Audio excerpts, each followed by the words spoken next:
Ángel Sanz Briz, el diplomático español que engañó a los nazis para salvar a más de 5.000 judíos en Budapest.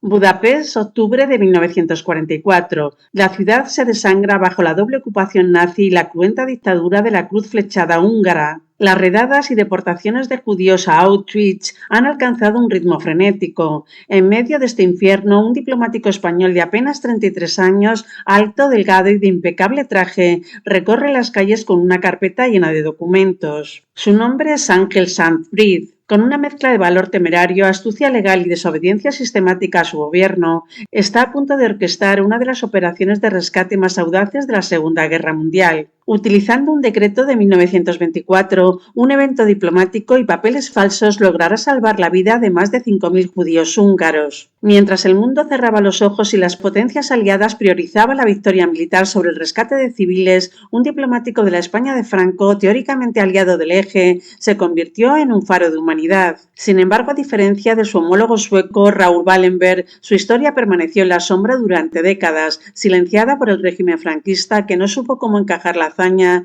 de un hombre que, actuando en nombre de España, desobedeció su espíritu de complicidad con el horror. Este vídeo revela la ingeniosa trama de Sanz Briz para burlar a las SS y a la cruz flechada, cómo utilizó la burocracia como un arma de salvación y por qué su nombre, el Ángel de Budapest, es un recordatorio incómodo de que incluso en las circunstancias más oscuras, una sola persona con coraje puede cambiar el curso de la historia.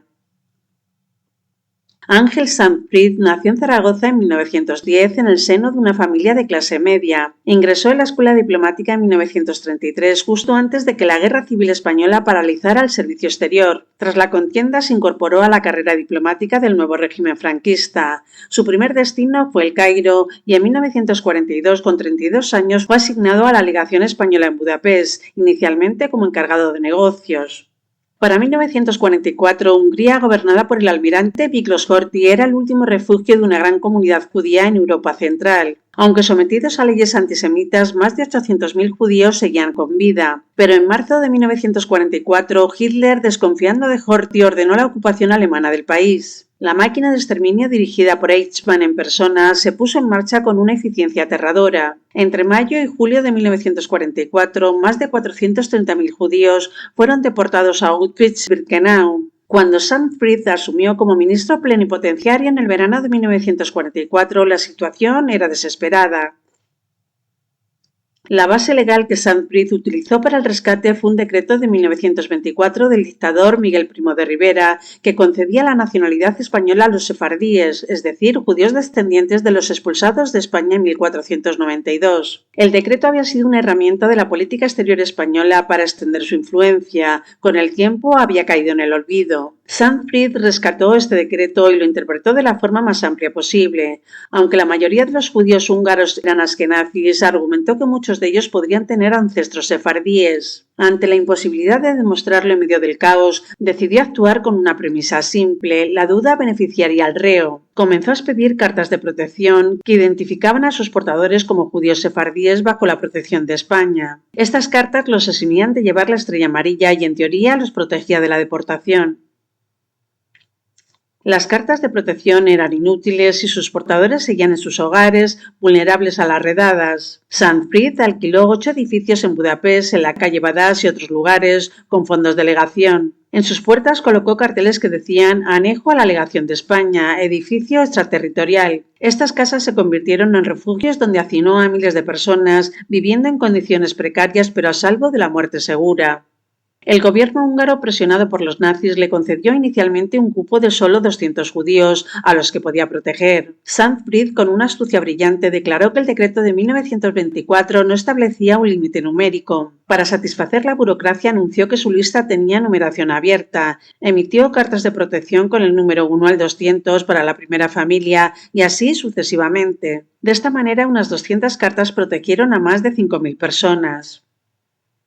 Sanz Briz no recibió fondos de Madrid para esta operación. Utilizó el dinero de la legación y, crucialmente, accedió a los fondos de la Joint American Jewelry Joint Distribution Committee, una organización judía de ayuda. Con este dinero sobornó a funcionarios húngaros y alemanes para que miraran hacia otro lado, pagó el alquiler de las casas y compró comida para los refugiados. En una ocasión, las autoridades húngaras, sospechando de sus actividades, le pidieron explicaciones. Saint-Prith, con una sangre fría increíble, les dijo que acababa de recibir una llamada telefónica personal del generalísimo Franco, ordenándole que protegiera a los sefardíes como si fueran ciudadanos españoles. Era una mentira audaz, pero funcionó.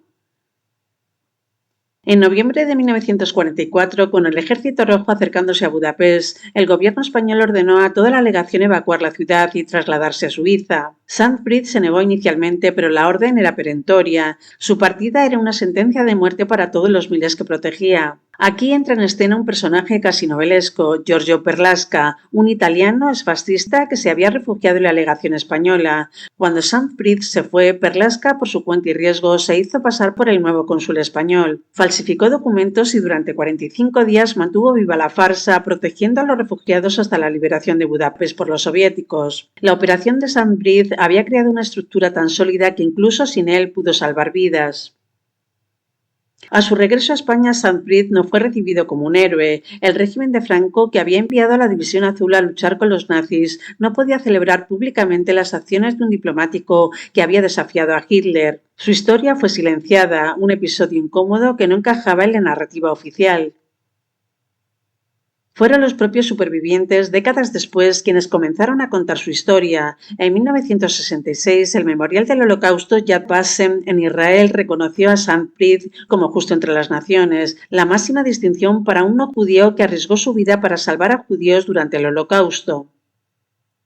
La figura de Saint-Prith plantea una pregunta incómoda. ¿Actuó a pesar del régimen de Franco de algún modo gracias a la ambigua posición de España? La realidad es compleja. Saint-Prith utilizó una herramienta legal española y la autonomía que le daba su puesto, pero sus métodos, la desobediencia, los sobornos, las mentiras, fueron actos de conciencia individual que desbordaron y contradijeron la política exterior del régimen.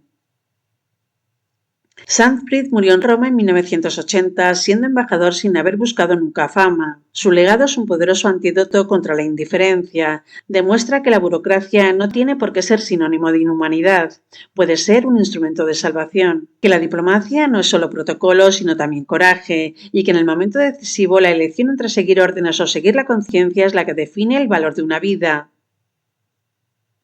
En un mundo que se divide entre verdugos y víctimas, Ángel Saint-Prith pues representa la tercera categoría, la más necesaria, la del testigo que elige intervenir. No empuñó un arma ni lidera un ejército. Su campo de batalla fueron las oficinas, sus armas fueron los sellos, los documentos y su ingenio, y su victoria se midió en las miles de vidas que continuaron después de que el horror hubiera pasado. Su historia, finalmente rescatada del olvido, nos recuerda que el mal triunfa cuando los hombres buenos no hacen nada, pero también nos muestran que la bondad puede ser astuta, el valor puede ser discreto y que un solo ángel con un bloc de salvoconductos y una dosis infinita de valor puede plantar cara al infierno.